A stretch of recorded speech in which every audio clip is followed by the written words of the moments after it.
E aí, dentro desse estudo, surgiu um personagem muito importante, que é Ciro.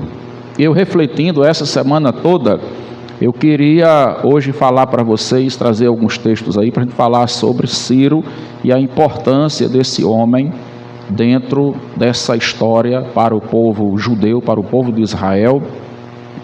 E aí nós podemos tirar alguns exemplos da Bíblia a respeito do trabalhar de Deus. Eu queria começar perguntando para vocês, o que é que vocês acham? Vocês acham que Deus, Ele pode usar uma pessoa pagã, ímpia, para abençoar o seu povo? Sim ou não? Ou Deus usaria apenas pessoas que servem a Ele? Deus pode usar também o ímpio para castigar o seu povo? Sim ou não? Sim, né? Então há dois homens na história da Bíblia que são importantes, que primeiro foi Nabucodonosor. Nabucodonosor era um homem pagão, mas que foi usado por Deus para Deus aplicar sua justiça sobre o seu povo Israel. Nabucodonosor, ele foi um braço de Deus para a correção do povo, quando Deus usou ele, entregando o povo nas mãos de Nabucodonosor. Foi um rei grande, que Deus levantou como um rei para as nações, deu a ele um grande império.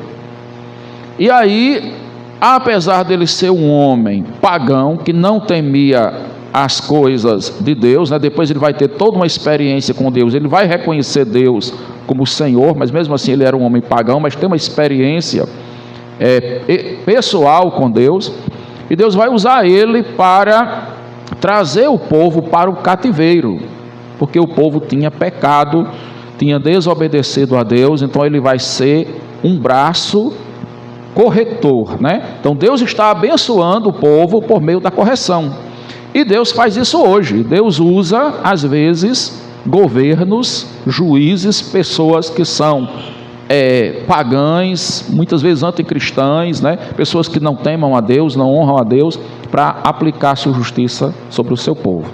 Depois Deus vai usar Ciro, quando Deus derruba, porque Deus vai julgar também a Babilônia. Nabucodonosor, ele vai perder o seu reino, e aí Deus vai levantar Ciro, que era outro homem pagão, que também vai ter uma experiência com Deus. Ciro reconhece que Deus levantou ele vai dizer isso, que Deus entregou as nações a ele, que Deus levantou ele, que Deus deu o reino a ele, e que Deus tinha lhe dado uma missão até messiânica, porque ele é chamado meu ungido, que era a missão de libertar o povo, de trazer o povo de volta para a sua terra e de reconstruir Jerusalém e o templo do Senhor.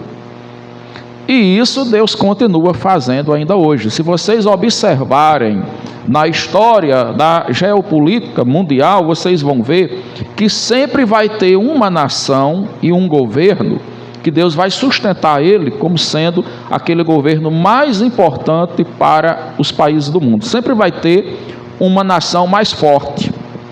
Ao meu ver, no momento atual, os Estados Unidos estão nessa posição, ao meu ver, tá certo? Então eu queria começar com vocês, lendo aqui o capítulo 45 de Isaías, para a gente ver um pouquinho por que o povo judeu foi para o cativeiro. E isso fica, meus irmãos, já como uma sugestão, uma indicação bíblica para qualquer povo, qualquer nação que anda por esse caminho que nós vamos ver aqui, está caminhando para o cativeiro. E aí a gente pode afunilar mais isso e dizer que qualquer família, qualquer pessoa, qualquer cidade. Então vamos ver qual foi o tipo de pecado que levou o povo de Israel para o exílio, ou seja, para o cativeiro. Você já sabe, em Isaías capítulo 45, versículo 1, está escrito assim: assim diz o Senhor ao seu ungido, a Ciro, a quem tomo pela sua mão direita, para abater as nações diante de sua face. Eu soltarei os lombos dos reis, para abrir diante dele as portas, e as portas não se fecharão. Eu irei adiante de ti, e endireitarei os caminhos tortos, quebrarei as portas de bronze, e despedaçarei os ferrolhos de ferro. E te darei os tesouros das escuridades e as riquezas encobertas, para que possas saber que eu sou o Senhor, o Deus de Israel, que te chamei pelo teu nome. Agora vá para o versículo 15. Verdadeiramente, tu és o Deus que te ocultas, ó Deus de Israel, o Salvador. O Deus de Israel, o Salvador. Envergonhar-se-ão e também se confundirão todos. Cairão juntamente na afronta os que fabricam imagens. Mas Israel é salvo pelo Senhor, com uma eterna salvação, pelo que não sereis envergonhados nem confundidos em todas as eternidades. Porque assim diz o Senhor, que tem criado os céus, o Deus que formou a terra e a fez. Ele a estabeleceu, não a criou vazia, mas a formou para que fosse habitada. Eu sou o Senhor e não há outro. Não falei em segredo, nem um lugar algum escuro da terra, mas disse à descendência de Jacó: buscai-me em vão.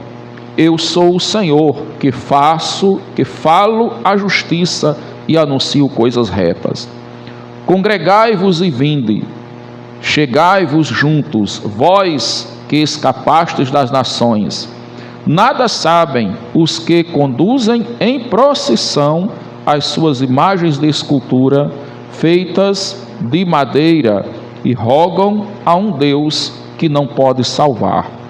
Anunciai, e chegai-vos, e tomai conselho todos juntos. Quem fez ouvir isso desde a antiguidade? Quem desde então o anunciou? Porventura não sou eu, o Senhor? E não há Salvador, não há fora de mim. Amém, irmãos? E não há outro Deus senão eu, né? Deus justo e Salvador, não há fora de mim. O versículo de número 21. Então o que acontece? Nesse contexto vocês vão perceber o motivo por que Deus levou o povo de Israel para o cativeiro. A gente muitas vezes diz assim: Nabucodonosor levou o povo de Israel para o cativeiro. Mas eu estava lendo o texto, esses textos, vários textos hoje, né? E um deles diz assim: Deus levou o povo para o cativeiro.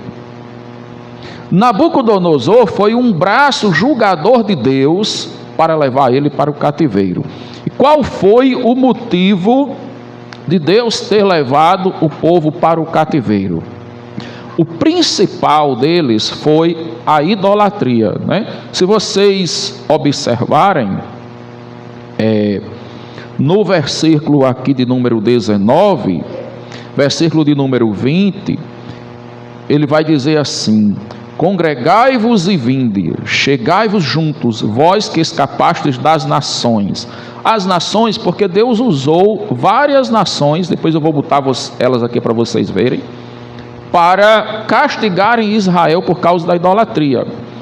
E isso foi uma correção, foi um castigo de Deus. Agora Deus chama aqueles que escaparam, para que eles viessem e servissem a Deus. E ele diz na segunda parte do versículo: nada sabem os que conduzem em procissão as suas imagens de escultura, feitas de madeira, e rogam a um Deus que não pode salvar. Anunciai e chegai-vos, e tomai conselho todos juntos. Quem fez ouvir isto desde a antiguidade? Quem desde então o anunciou? Porventura não sou eu, o Senhor? E não há outro Deus senão eu, Deus justo e Salvador, não há outro fora de mim. Então, esse aqui foi o principal, mas teve também as injustiças sociais, a corrupção política dos reis de Israel, porque a idolatria, como diz lá em Romanos, no seu capítulo 1, é a fonte de toda a corrupção, de todo o pecado, de toda a maldade. Todo mal vem através dos ídolos, né? O demonismo de Baal, de Moloque, de outros deuses que tinha chegado ali, começou a trazer todo tipo de miséria, todo tipo de maldição para aquele povo. E aí Ciro, aqui no capítulo 45, vai ser outro homem que Deus vai usar como um braço de Deus, depois que o povo cumpre aquele período de 70 anos no cativeiro. Deus então vai agora usar Ciro para arrancar de novo o povo, né? Para trazer o povo, dar a sua libertação, para que o povo pudesse vir e voltar para Jerusalém e reconstruir Jerusalém, reconstruir o templo e ali poder adorar e servir ao povo como uma nação reconstruída.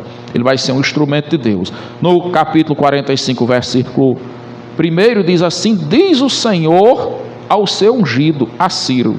Então, esse termo ungido é o termo que também a Bíblia usa para Cristo e vai usar para outros reis de Israel. São homens que Deus escolheu com uma missão messiânica, né? Uma missão salvadora para o povo de Israel, uma missão libertadora. E ele vai dizer assim: a quem tomo pela sua mão direita, versículo 1, para abater as nações diante da sua face. Então Deus levantou ele como um grande rei, que ele ia como um furacão, né? Destruindo todas as nações, ele ia se fortalecendo, porque Deus deu a ele os reinos da terra.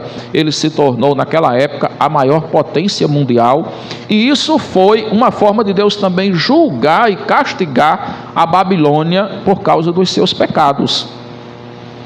Vamos botar aí, irmã Ana, para a gente ver. Bote assim: nações que o povo de Israel viveu em cativeiro. Nações que serviram de cativeiro para Israel.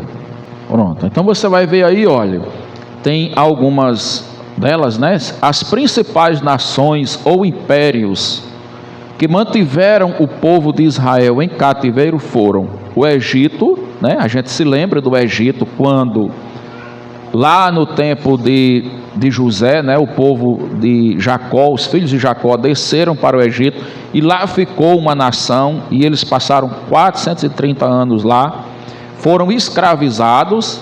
Então é o primeiro momento da história, né, do cativeiro do povo de Israel. Alguns autores colocam isso aí. Depois veio a Assíria, né, quando Deus libertou o povo que ele vai dizer sempre está associado ao pecado, né? O povo estava lá no Egito, aí clamou a Deus, pediu libertação. Deus ouviu, libertou o povo, levantou Moisés como um libertador, tirou o povo do Egito, trouxe o povo para a sua terra, e Deus tinha dito a eles: quando vocês estiverem na sua terra, terra que mana leite e mel, terra de bênção, terra de prosperidade, vocês tenham cuidado para não fazerem como os povos de outras nações. Eu estou separando vocês, dando a vocês uma pátria própria, onde vocês serão o meu povo separado para servir a mim. Então Deus queria um povo separado para adorar Ele, para honrar Ele. E Deus tinha dito a eles: vocês tenham cuidado para não servirem a outros deuses como outras nações, porque foi por isso que a minha ira se levantou contra outros povos, maiores do que vocês, mais fortes do que vocês, e eu derrotei outros povos, expulsei outros povos das suas terras, para dar essas terras a vocês, porque eu fiz uma aliança com vocês. Então a fidelidade do povo, aquela aliança de servir a Deus, só a Deus como único Deus, foi o que fez com que aquele povo fosse um povo forte. Mas o tempo foi passando, e como diz a Bíblia, o povo foi engordando, né? O povo foi sendo abençoado, as bênçãos foram vindo, foram se estabilizando, e eles foram se esquecendo de Deus e começaram a abrir as portas para a idolatria. E aí daqui a pouco estava o povo correndo nas ruas, andando nas praças, fazendo procissões com as suas imagens de escultura, como diz aqui o texto que a gente acabou de ler no capítulo 45 de Isaías, versículo 20. O povo saía em procissão. E Deus levantou profetas, Isaías, Jeremias, outros profetas, para repreenderem o pecado do povo, para dizer ao povo que o povo se arrependesse da sua idolatria, que o povo se voltasse para Deus, que o povo se convertesse, porque se o povo não se arrependesse do seu pecado, Deus iria levantar o destruidor. Deus iria levantar um rei forte, que era Nabucodonosor, e ele viria como um redemoinho, varrendo tudo ali, os seus exércitos, os seus cavaleiros, viriam como se fosse uma nuvem de gafanhotos, iam passar sobre eles, iam fazer uma grande devastação, aquele povo seria derrotado, as suas fortalezas seriam derrubadas, e eles não teriam nenhum poder de defesa, porque era a mão de Deus que estava entregando eles à correção. E aí, meus irmãos, isso também acontece com a gente. Quando nós, por algum motivo, nós saímos do caminho do Senhor, nós nos afastamos da presença de Deus, a primeira coisa que Deus faz em sua graça e em sua misericórdia é usar profetas, pregadores, para nos advertirem. Deus fala conosco, mostra o nosso pecado, mostra os nossos erros, e nos dá a oportunidade da gente se arrepender. Deus nos chama à conversão, Deus nos chama ao arrependimento. Quando nós ouvimos a palavra do Senhor e nos arrependemos, abandonamos o nosso pecado e passamos a servir a Ele de novo, nós encontramos misericórdia e o Senhor então nos abençoa. Mas o que acontece com muitas pessoas? Que a pessoa ela vai cada vez mais vivenciando o pecado, e o pecado vai crescendo, o pecado vai avançando na vida da pessoa, e Deus durante um tempo usa seus profetas, usa seus pregadores, fala a sua palavra, trazendo várias oportunidades para aquela pessoa se arrepender. E quando a pessoa não se arrepende do seu pecado, chega um momento que a paciência de Deus se acaba. Deus é amor, mas Deus também é justiça. Deus abençoa para entregar a bênção, mas Deus abençoa também quando Ele traz a correção, que a Bíblia diz que Deus corrige. Deus é um pai que corrige os seus filhos quando eles erram. Então o que acontece? O povo judeu não quis ouvir a correção do Senhor que veio por meio dos profetas. A Bíblia diz que eles zombaram dos profetas do Senhor, que eles mataram os profetas do Senhor, que rejeitaram a palavra dos profetas de Deus e preferiram honrar a palavra dos profetas pagãos, preferiram ouvir os deuses. Por isso que Deus aqui, quando está questionando com eles, diz assim: quem vos anunciou coisas desde a antiguidade? Não foi eu? Porque eles estavam desprezando as coisas que Deus anunciava para ouvir o que os homens anunciavam, baseados em adivinhações, em magia, em doutrinas pagãs que vinham de todas as formas.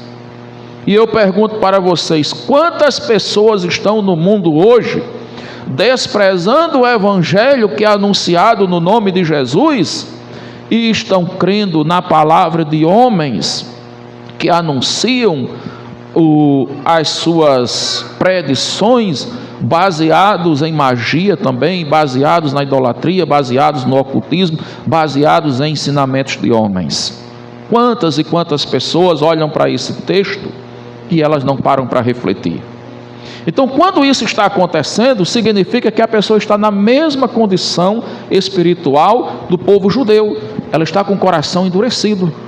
Deus está avisando, Deus está chamando para o arrependimento, Deus está dando uma oportunidade de conversão, mas se a pessoa continua ouvindo essa palavra e ela não para olhar a sua condição e se arrepende, ela está resistindo à palavra de Deus. E aí vai chegar um momento que o que acontece? Deus vai aplicar o seu juízo. E aí não adianta mais, na hora do juízo, aprenda uma coisa de Deus: o tempo da gente se arrepender é no momento que Deus está dando a oportunidade para a gente se arrepender.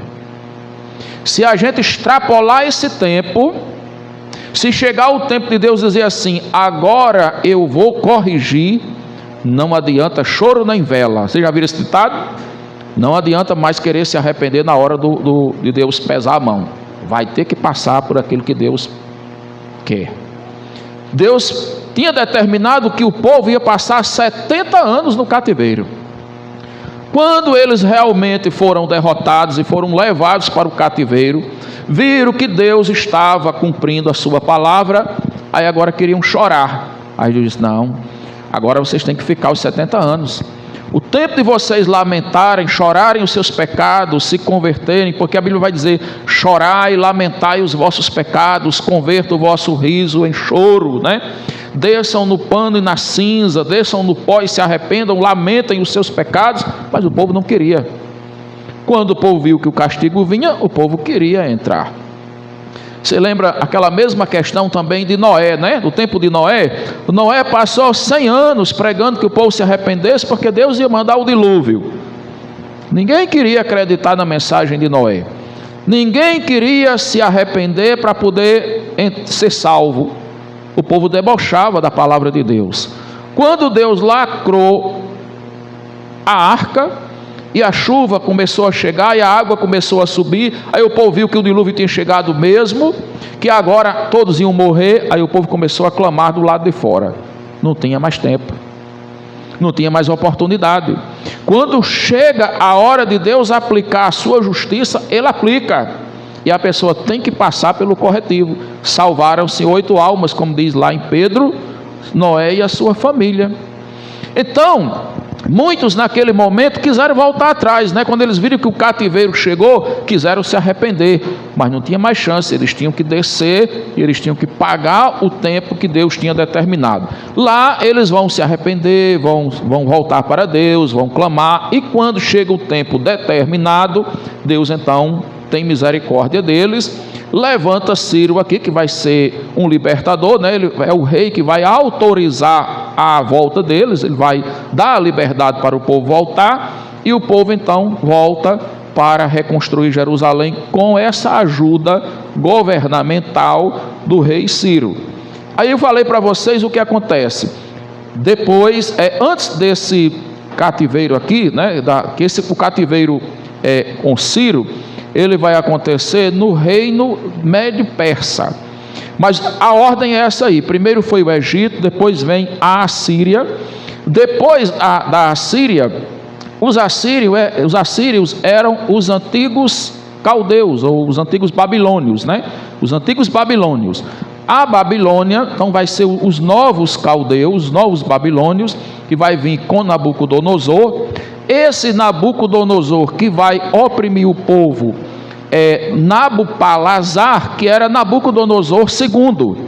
Foi esse que dominou Israel, foi esse que levou Israel para o cativeiro.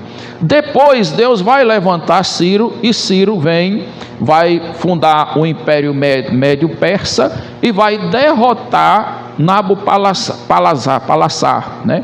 Que é Nabucodonosor II, o Grande, né? Ciro o Grande, ele vai derrotar, e ali é o Império Médio Persa, é o 4º império, amém, irmãos? E aí o povo vai ser libertado ali, tá certo? Vamos ver um pouco, Ana, bote aí, quem era Ciro, quem foi Ciro?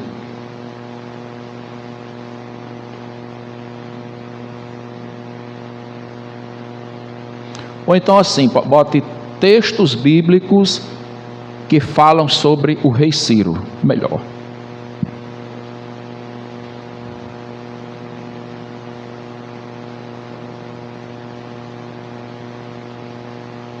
Pronto, pode descer aí. Vai se mostrar mais aqui um pouquinho. Então volte lá. Vou te mostrar mais. Pronto, então olha só. Os textos que você pode encontrar, eu li todos eles agora de tarde, e nesses últimos dias da semana também, né? Está em Isaías capítulo 44, versículos de 28 ao capítulo 45, versículo 1, né? O irmão Aldeni começou lendo aqui no capítulo 44, leu até o versículo 12 que eu pedi, são 28 versículos, né? Então vocês viram uma parte, mas vocês podem ver isso aqui em casa. No capítulo 45 também, vocês podem ver. Outro texto é Esdras. Em Isaías 44 e 45, profetiza sobre Ciro, chamando pelo nome e declarando que ele cumprirá o propósito de Deus de restaurar Jerusalém. E ele realmente vai ter essa consciência, né, de que ele é um restaurador para o povo ali. Ele fala inclusive isso, que ele sabia que Deus estava levantando ele para aquela missão. Em Esdras nós vamos ver registra o decreto de Ciro, permitindo que os judeus se retornem e reconstruam o templo, devolvendo os utensílios sagrados que Nabucodonosor tinha levado para a Babilônia. Então Ciro devolve esses utensílios que eram do templo, né? Os objetos deles fazerem os cerimoniais ali no templo. Então isso está narrado em Esdras. Em 2 Crônicas, que a gente também leu esse texto de Esdras, a gente leu na escola dominical domingo passado, esse de Crônicas também, a gente leu também à noite, apresenta capítulo 36, versos 22 e 23, apresenta outra versão do decreto de Ciro, enfatizando que foi Deus quem despertou o seu espírito para essa tarefa. Então vamos ver esses versículos aqui, como eles são importantes. 2 Crônicas, capítulo 36, versículos 23 e 24, né, que é quando Ciro declara que ele reconhece que Deus foi quem o levantou para aquela missão. Algo assim muito interessante, irmãos, porque é uma questão bem oposta a Nabucodonosor, né? Nabucodonosor, no início, ele se achava Deus. Ele achava que todo aquele poder que ele tinha sobre as nações, sobre os reinos, era dele. Era por ele mesmo, pela sua própria força, pela sua competência militar. Então ele se engrandeceu e aí ele pecou contra Deus. E Deus vai fazer, a gente conhece aquela história, né, que ele vai crescer as unhas como um animal, vai crescer pelo, e sai da sua casa, do convívio da sua família, e vai morar na roça, vai comer como animal. Foi o rei que virou lobisomem, né? Já viu a história do lobisomem? A gente pode brincar e dizer isso. Ele literalmente virou lobisomem, porque ele se tornou um homem animal, cresceu as unhas, foi comer capim, e Deus castigou o rei Nabucodonosor, né? Foi uma punição porque ele não honrou a Deus, e Deus disse: você vai ficar lá até que um dia você possa reconhecer que eu sou Deus. E aí a Bíblia vai dizer que depois de alguns anos, ele nessa situação, um dia ele como um animal lá na manga, lá no mato, lá na roça, ele olha para Deus e reconhece Deus, dá glória a Deus. E ali Deus também tira ele daquele cativeiro, ele reintegrado ao poder, volta para conviver quando ele dá glória a Deus. Irmãos, isso tudo traz lições para as nossas vidas quando nós não reconhecemos Deus.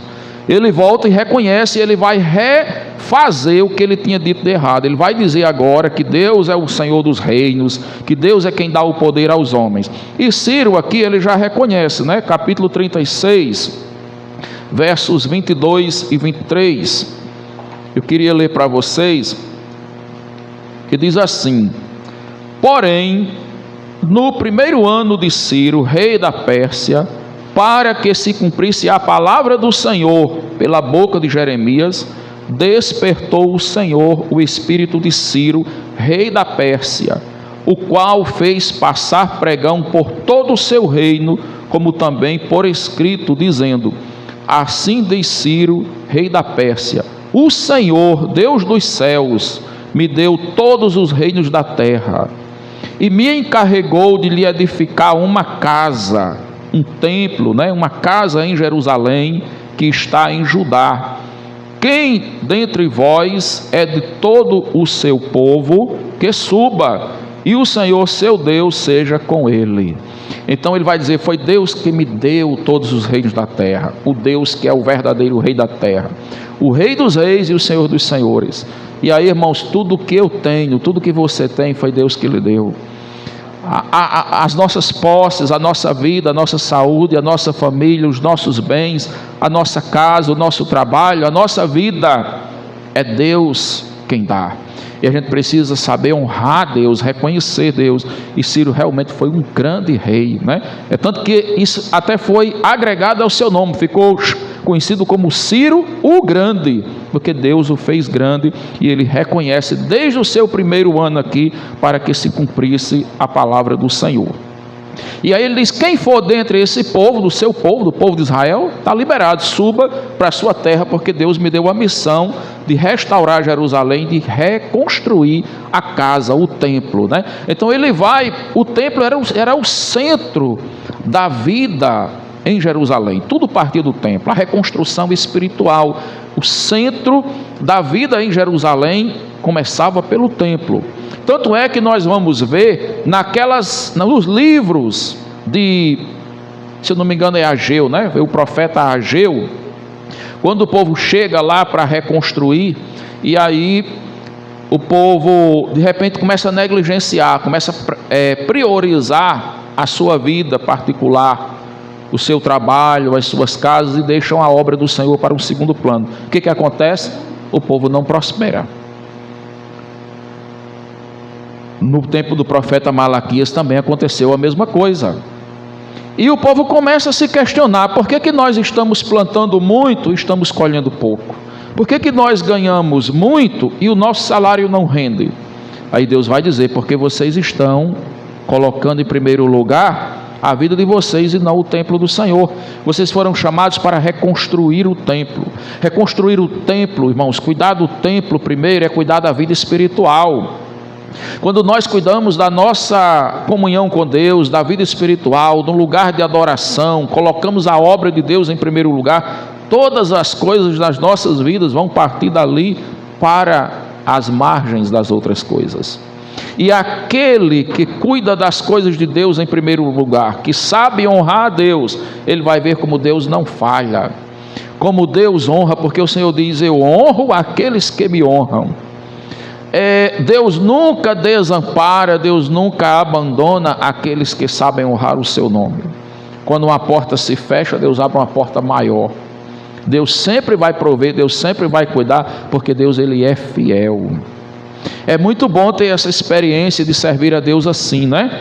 Glória a Deus. Então vamos ver, outro texto também que nós encontramos é Daniel, né? O livro de Daniel, acho que os capítulos 8, capítulo 9, contém várias referências a Ciro, incluindo a visão do carneiro persa, que simbolizava o Império Médio-Persa, com a Pérsia, Ciro, se tornando dominante. Vou passar mais um pouquinho aí, o papel dele na Babilônia, né? Instrumento de Deus, usado por Deus para trazer libertação e restauração ao seu povo. Ungido, ele teve uma missão messiânica, né? Ele teve uma posição como um Messias, porque ele vai salvar o povo. Veja que Moisés, como um libertador, ele é comparado, depois Deus diz assim: eu levantarei para vocês, para o povo de Israel, um profeta maior do que Moisés. Moisés, ele foi um tipo de Cristo, né? Quando a gente estuda na teologia, a gente estuda a hermenêutica, vai ver sobre a interpretação da Bíblia, a gente vê a tipologia, é uma simbolização, não está dizendo que Moisés foi um Cristo, ele foi um tipo de Cristo. Por exemplo, quando Deus pegou o carneiro, lá, quando Adão e Eva pecaram, lá no jardim, aí Deus pegou, matou o cordeiro e vestiu eles. Ali é uma tipologia, aquele carneiro, né, aquele cordeiro, ele representava Cristo que ia morrer lá na frente, e as suas vestes que vestiam a sua nudez mostravam o conserto de Cristo nas nossas vidas. Quando Cristo carregou os nossos pecados, quando Cristo nos salvou, então ele nos reintegrou na comunhão com Deus. Então são símbolos. A arca de Noé, ela entra nessa tipologia, é um tipo de Cristo, né? Porque a arca foi um instrumento que Deus usou para salvar Noé e sua família. Então apontava para Cristo no futuro, que é o meio de salvação para nós hoje. Estão entendendo? Então veja, então ele foi ungido, né? Um tipo de Messias, um título incomum para um rei estrangeiro, né? Porque a gente vai ver que na história dos reis de Israel, todos os reis que eram levantados por Deus ali, eles eram esse tipo de Messias, eles estavam nessa função messiânica de governar e de conduzir o povo no caminho da palavra de Deus, né? De fortalecer o povo de Israel. Mas o que acontecia? A gente sabe que teve muitos reis que foram exemplo, foram fiéis, que caminharam com Deus, que seguiram a Deus. Mas tinha alguns reis que quando chegavam lá, eles se tornavam, ao invés de eles serem um tipo de Messias, eles se tornavam um tipo de anticristo. Porque eles pecavam, e aqueles que trouxeram a idolatria para Israel, eles acabaram sendo uma espécie de anti-messias, uma espécie de anticristo, porque eles estavam, ao invés de trabalhar pela purificação do povo, estavam contaminando a obra de Deus, porque se perverteram, né? Então você veja, reis de Israel, homens que eram judeus, nascidos ali, criados na cultura judaica, muitos deles não trabalharam para a obra de Deus como deviam fazer. Trouxeram foi o paganismo, quando eles deviam fortalecer o judaísmo ali. Alguns fizeram e foram grandemente abençoados, e a nação também. Só que aqui nós estamos falando de um homem que era de um império pagão. Mas apesar de ser um homem pagão, foi um homem que viveu uma experiência com Deus, que reconheceu Deus na sua vida, e Deus usou ele para abençoar o seu povo, e ele se torna um grande rei com esse título aí, né? Um ungido, que Deus mesmo fala em Isaías capítulo 45, versículo 1, e Deus diz: Ciro é o meu ungido, aquele que eu levantei, que eu entreguei a ele as nações, e que eu irei adiante dele. Algo muito parecido com o que Deus disse com Moisés: eu irei adiante de ti, né? Irei adiante de ti, você não está sozinho, eu estarei dando vitória a você. E que Deus disse a todos os seus servos, os homens levantados por ele, como Josué, né? E todos os demais, enfim. Olha só, então o que acontece? Ele diz aqui que ele foi um título incomum para um rei estrangeiro, mas usado para Ciro em Isaías, já li capítulo 45, versículo 1, indicando que Deus o escolheu para uma missão específica, mesmo sem ele ser judeu. E a gente vai ver em várias ocasiões da Bíblia, Deus escolhe pessoas estrangeiras, né, que não são de Israel, para abençoar o seu povo. E isso, irmãos, se repete na nossa história, né? A Bíblia diz lá em Coríntios, Paulo diz em Coríntios, que tudo que foi escrito ali no Velho Testamento serve para o nosso exemplo hoje. Às vezes Deus usa pessoas que não são cristãs para abençoar a igreja. Às vezes Deus usa pessoas que não são cristãs para abençoar você, para abençoar a mim. E você pode até perguntar assim: pastor, mas é Deus mesmo que usa? É Deus que usa. E eu posso dizer para vocês que eu sou prova disso aqui na igreja. Eu tenho tantas pessoas, irmãos, tantas pessoas não, eu tenho um bom número de pessoas que não são crentes, não são evangélicas, e são dizimistas na igreja. E eu tenho certeza plena que essa igreja funciona, essa obra, porque Deus tem usado essas pessoas para nos abençoar, e Deus abençoa elas. E eu fico feliz porque elas foram chamadas para serem abençoadas por Deus. Eu sei que elas são abençoadas por Deus, e elas abençoam a obra de Deus. Porque se fosse só para a gente funcionar com os dízimos e ofertas daqueles que são membros da igreja, a gente não teria condições de funcionar, né?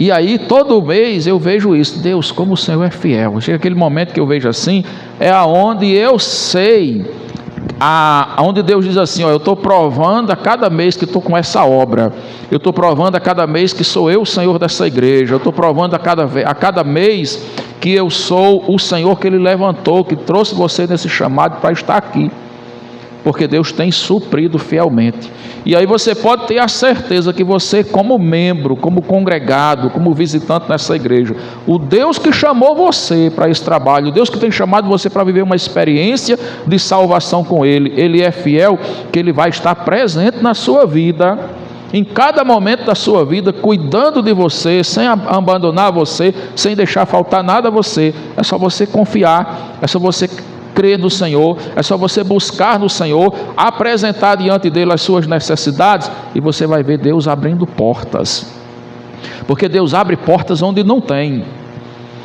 Todos nós conhecemos aqui a história do povo judeu quando estava no deserto e em um dado momento faltou água.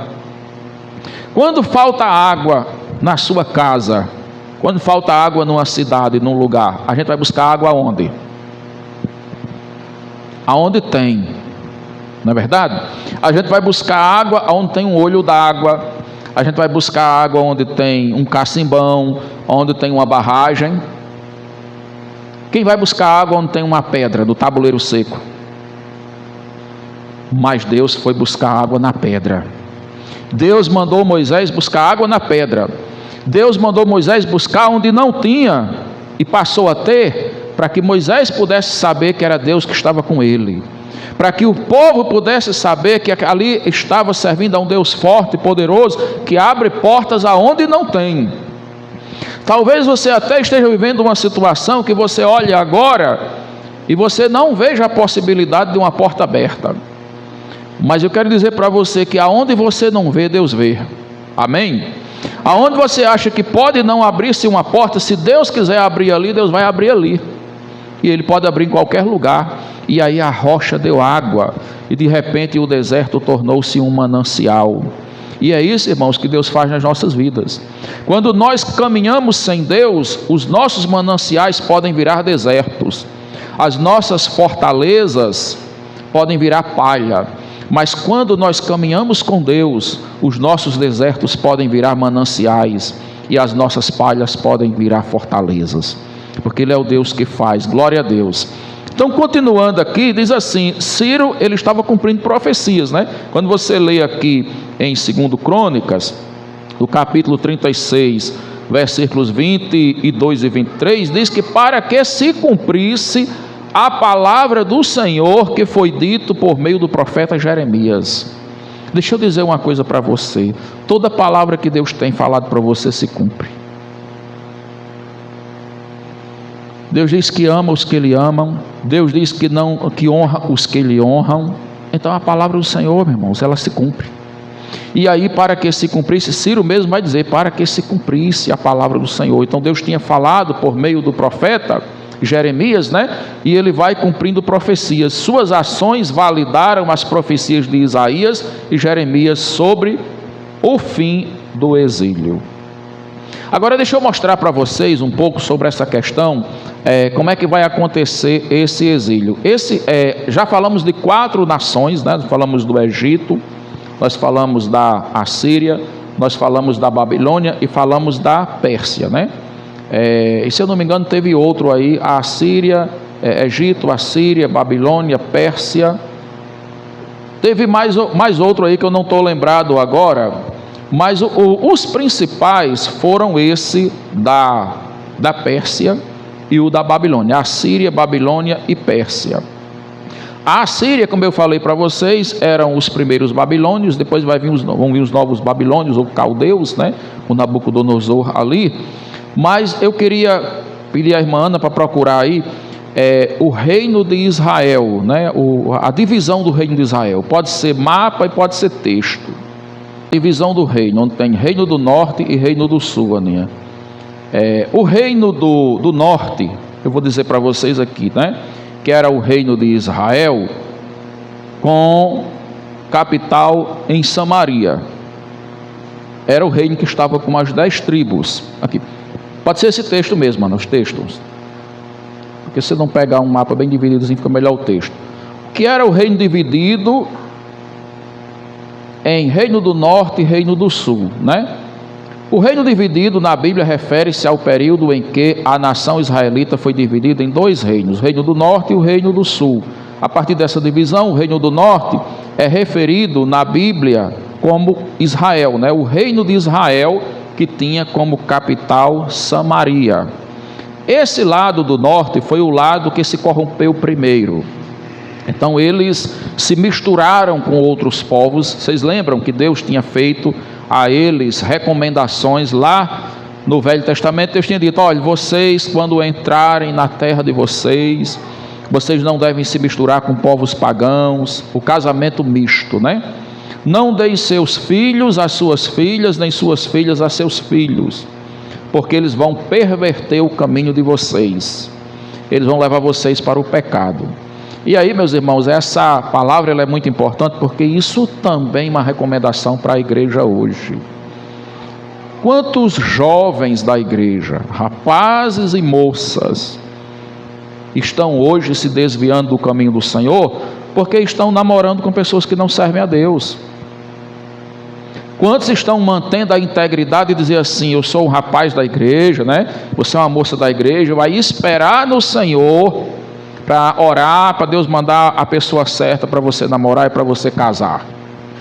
Muitos estão namorando aí com a primeira oportunidade da vez e não estão nem aí para saber quais são os valores que essa pessoa defende. Muitas vezes essa pessoa tem pensamentos completamente anticristãos, e aí a pessoa começa a se envolver com aquela pessoa e ela vai se afastando de Deus, e quando cuida da vida virou um samaritano ou uma samaritana, né? Então o que acontece? Os samaritanos começaram a se misturar com povos pagãos e foram adquirindo a cultura daqueles povos, e aí eles se tornaram uma raça considerada impura, uma raça mista. Por isso que quando nós chegamos no capítulo 4 do Evangelho de João, nós vamos ver aquela história lá de Jesus com a mulher samaritana, e você vai ver lá que quando Jesus vai falar com ela, os discípulos ficam meio assim, né? Se era necessário passar por Samaria. Jesus fez algo que os judeus do lado de cá não faziam, porque havia um rompimento, porque os judeus não se davam bem com os samaritanos. Então tinha questão política, tinha questão cultural e tinha questão religiosa. Você vê que o reino aí está dividido. Então o reino do norte, o reino de Israel, com capital em Samaria, ele estava mais envolvido com essa questão da idolatria, do paganismo. O reino do sul, que era o reino de Judá, com capital em Jerusalém, ele era mais conservador. Mas com o tempo também eles trouxeram a idolatria para dentro deles. E aí vai acontecer o quê? Quando o Nabucodonosor vem, pega aquelas 10 tribos lá do reino do norte, né? Leva eles para a Síria e para a Babilônia. Depois vem, leva eles para a Pérsia, né? E eles vão, na segunda leva, Nabucodonosor leva, porque a Pérsia nessa época também era dominada por Nabucodonosor. Deus tinha entregado a ele as nações. Assim como vai acontecer o inverso, quando Ciro ele se torna o rei da Pérsia, ele vai também conquistar a Babilônia e vai derrubar Nabucodonosor, vai dizer: Deus também me colocou agora como um rei para as nações. Então nós, assim, o outro império que eu tinha lembrado agora era o Império Romano, né? Que o Império Romano também é considerado uma espécie de cativeiro para o povo de Israel, só que um cativeiro diferente, era um cativeiro na sua própria terra. No Império Romano eles não foram expatriados, né? Não foram levados para outra pátria, mas eles eram oprimidos, porque eles estavam debaixo de uma dominação pagã, a dominação romana. Então, alguns autores também colocam como sendo uma espécie de cativeiro para o povo judeu, né? E aí eles são levados no segundo momento, nesse reino do sul, o reino de Judá, com capital em Jerusalém, é levado para a Pérsia. E lá eles são espalhados em vários reinos que estavam dominados pela Pérsia, porque a Pérsia era um reino maior, né? Era como se fosse a capital ali onde estava Ciro, de todos os reinos. Tinham várias outras nações pequenas que eram províncias, né? Estavam dominadas por eles, e o povo de Israel foi espalhado. Depois Deus vai usar ele para juntar esse povo e permitir que quem quisesse voltar, voltasse. Então, irmãos, eu queria deixar hoje essa palavra para vocês e trazer a seguinte advertência, né? Hoje nós percebemos algo que o Brasil, eu venho dizendo nos últimos anos, que o Brasil e várias outras nações do mundo estão trazendo a idolatria, estão trazendo esses deuses, estão trazendo o culto a essas entidades, a esses deuses, o demonismo, e as pessoas estão brincando com o demônio. Hoje no Brasil virou até moda, que parece aquela coisa bonitinha, né? As pessoas hoje falam do demônio, se vestem de demônio, fazem comemorações para demônio, em festa de Halloween, em outras festas, tem aí, do jeito que tem aquele evento dos evangélicos, que a marcha para Jesus, tem a marcha para Exu. Está acontecendo em várias partes do Brasil. As pessoas saem em procissões aí, em multidões, tem marchas para outros deuses. e aí isso pré-anuncia a destruição. Se o povo não se arrepender, se o povo não se converter, vai chegar um momento de cativeiro, sem falar do cativeiro espiritual que já está na vida de muitas pessoas, já está na vida de muita gente, não é? Porque o pecado é cativeiro, seja aquele cativeiro físico, aquele cativeiro político, aquele cativeiro social, ou seja o espiritual. E aí o que Deus está falando pela sua palavra? Deus chama ao arrependimento, Deus chama à conversão, porque senão vai chegar um momento que Deus vai pesar a sua mão, e na hora de Deus pesar a sua mão, não adianta se arrepender, né? Vai adiantar, porque se você se arrepender, você não vai ser destruído, mas não vai ser poupado do castigo que tem que passar. Glória a Deus, porque essa história, né, ela está se cumprindo, e a gente vê que tudo isso que Deus revelou aqui, tá, como está falando lá no livro do profeta Daniel, né, já se passaram das 70 semanas, já se passaram 69 semanas.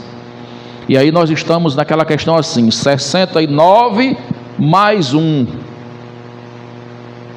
que vai dar igual ao cumprimento total do que Deus revelou a Daniel. Só que entre esse mais 1 foi aberto um parêntese.